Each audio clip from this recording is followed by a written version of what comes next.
আসসালামু আলাইকুম প্রিয় শিক্ষার্থীরা, আমাদের ডিজিটাল পাঠশালার পক্ষ থেকে সবাইকে অনেক স্বাগতম। আজকে আমি তোমাদের সাথে আলোচনা করব ষষ্ঠ শ্রেণীর বিজ্ঞান অনুশীলন বইয়ের তোমাদের যে নবম সেশনটি রয়েছে অধ্যায় 5-এর অর্থাৎ পৃষ্ঠা নম্বর 69-এর, সেটি নিয়ে আজকে আলোচনা করব। চলো তাহলে শুরু করি।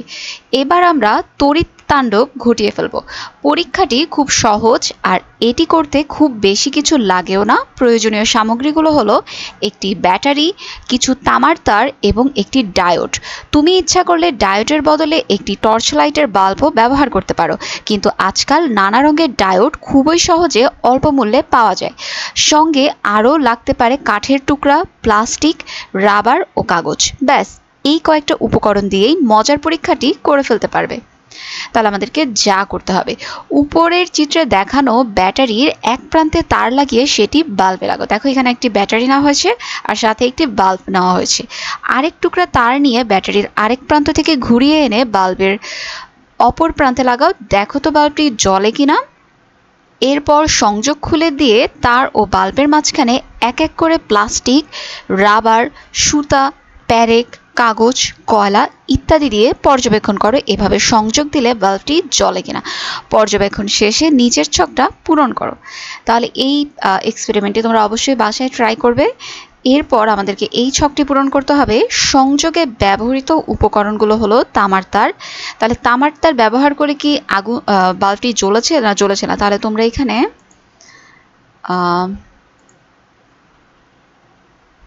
এখানে তোমাদেরকে মার্ক করতে হবে যে কখন জ্বলেছে আর জ্বলে নেই। তামার তার ব্যবহার করার সময় জ্বলেছে, তাহলে তোমরা এখানে একটি টিক দিবে।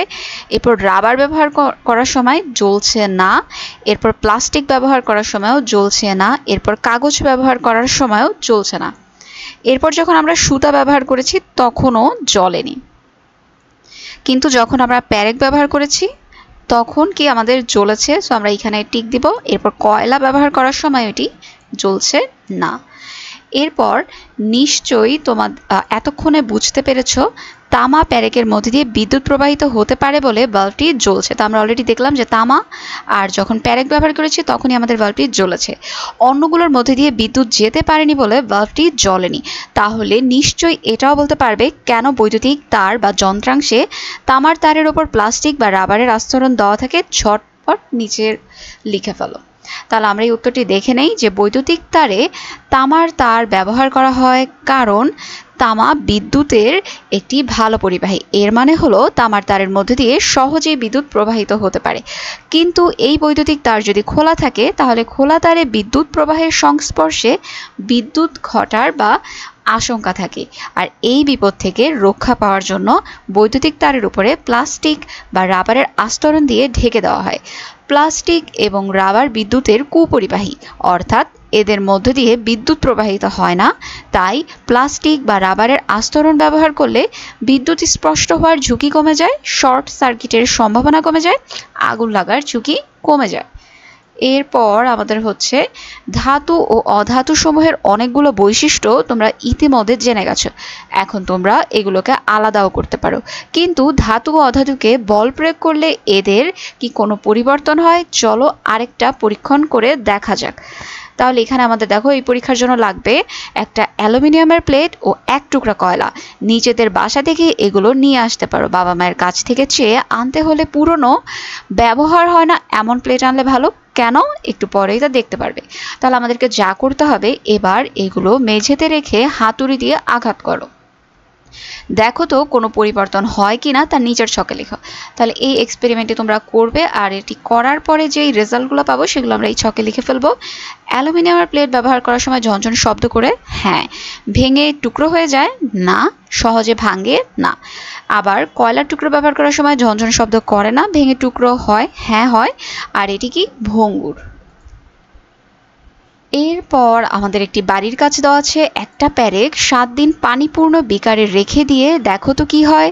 7 দিন পর প্যারেকটি পর্যবেক্ষণ করার পর নিচের ছকে ছবি আঁকো ও প্যারেকের কি পরিবর্তন হয়েছে তা লিখে রাখো। তাহলে এখন কিন্তু তোমাদের এখানে ছবি আঁকতে হবে। পানিতে রাখার আগে প্যারেকের ছবিটা কেমন ছিল। তাহলে এখানে আমি তোমাদের জন্য একটি ছবি দেখিয়ে দিয়েছি। পানিতে রাখার আগে তোমরা এই কালারের একটি প্যারেক এঁকে ফেলবে। প্যারেকটা আঁকা খুবই সহজ। তোমরা জাস্ট এই কালারটাকে অ্যাশ কালার করে দিবে। আর 7 দিন পর রাখার পর প্যারেকের ছবিটা একই রকম ভাবে আঁকবে। এরপর জাস্ট কালারটা একটু রেডিশ বা কমলা টাইপের টাইপের করে দিবে, যেহেতু 7 দিন পর এটার উপর মরিচা পড়েছে। এরপর আমাদের কাজ হচ্ছে কি পরিবর্তন দেখেছো তা নিচে লেখো। তাহলে উত্তরটি হচ্ছে প্যারেকটিকে 7 দিন পানিপূর্ণ বিকারে রেখে দিলে এর ওপর মরিচা পড়ার দৃশ্য দেখা যায়। 7 দিন আগে প্যারেকটি ছিল পরিষ্কার ও ঝকঝকে, এর উপর কোনো দাগ ছিল না, কিন্তু 7 দিন পানিতে রাখার পর প্যারেকের উপর মরিচা পড়ে লালচে রং ধারণ করেছে।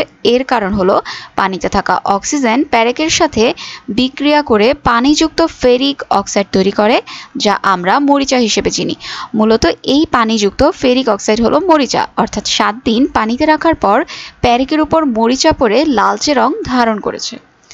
ওকে শিক্ষার্থীরা, আজকের সেশনটা আমি এখানেই শেষ করছি, আর নেক্সট সেশনে কিন্তু এই 10ম সেশন নিয়ে আলোচনা করব। আর অবশ্যই তোমরা কিন্তু আমার চ্যানেলটি সাবস্ক্রাইব করতে ভুলবে না। আমার চ্যানেলের নাম হলো আমাদের ডিজিটাল পাঠশালা, আর এখানে প্লে লিস্টে গেলেই তোমরা 6ষ্ঠ শ্রেণী বিজ্ঞান অনুশীলন বই নামে একটি প্লে লিস্ট পেয়ে যাবে। আর এই প্লে লিস্টেই আমার সবগুলো বানানো ভিডিও কিন্তু ধারাবাহিকভাবে পৃষ্ঠা সহ মেনশন করা আছে।